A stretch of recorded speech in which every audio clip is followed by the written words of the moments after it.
I served there in 2014, and I was there during the summer. And so, for those of you who know, that was the same time as the World Cup. That was taking place in Brazil. This is a very difficult time to be serving a mission in Brazil, no question about it, because everybody is a lot more interested in watching soccer than in hearing the gospel.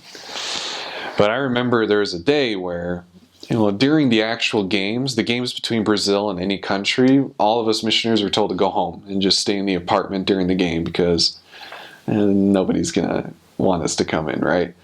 Anyway, so we go in during the games, and I remember there was one game in particular that it started to pour in our mission during this game. You have to understand, in Belém, it rains almost every afternoon, like torrential rainstorms during the rainy season.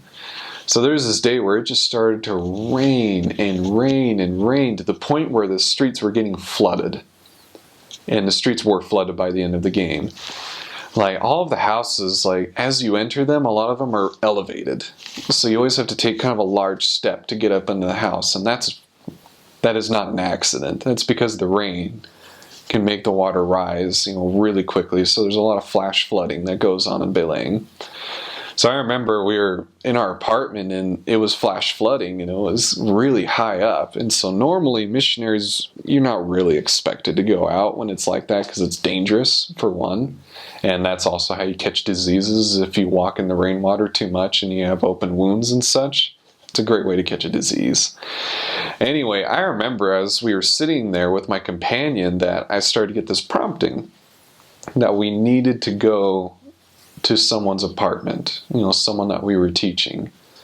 And but then I looked out the window and I just see it's raining and you can see lightning bolts streaking across the sky and this flash flooding taking place down the streets. And I was like, no way, Lord, this is ridiculous.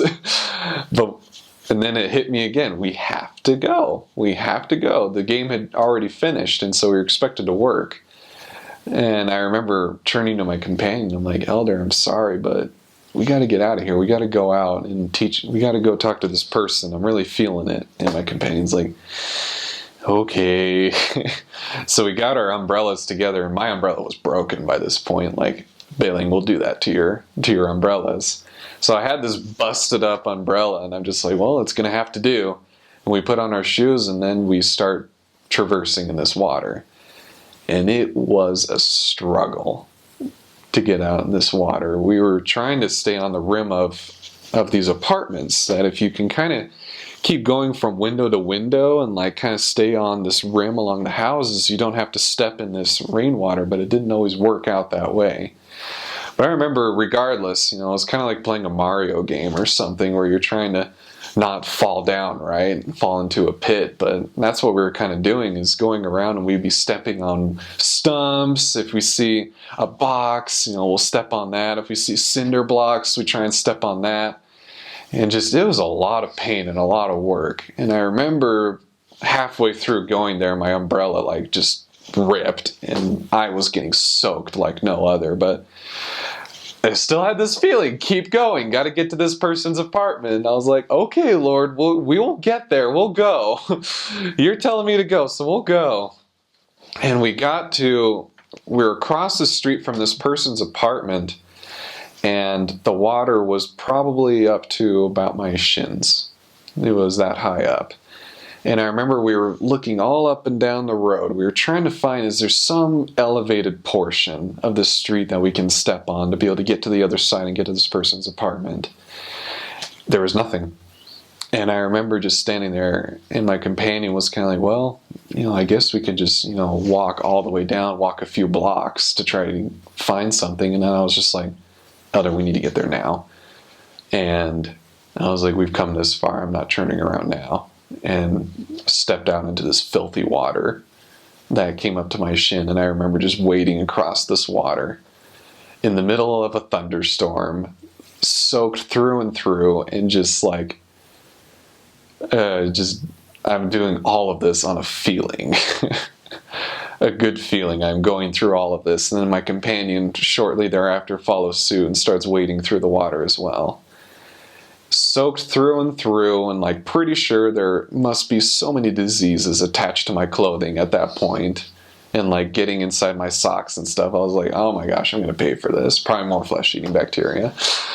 But anyway, I step up finally onto the other side of the sidewalk and come out of the water just filthy and gross, basically. And I don't recommend doing this for anybody.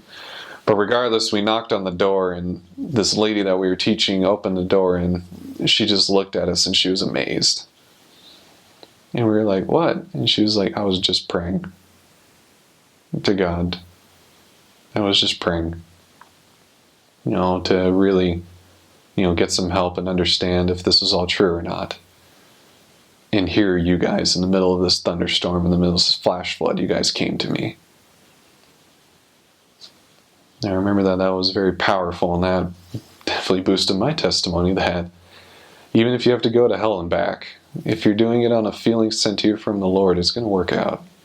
And you are serving a very specific purpose. And so, yeah, we dried off a bit, and we got in there, and we were able to talk to her and find out that, she was really feeling these things are true, but she still wanted more help. And she had been praying. And she specifically was wanting to see us and was hoping that we would come to see her.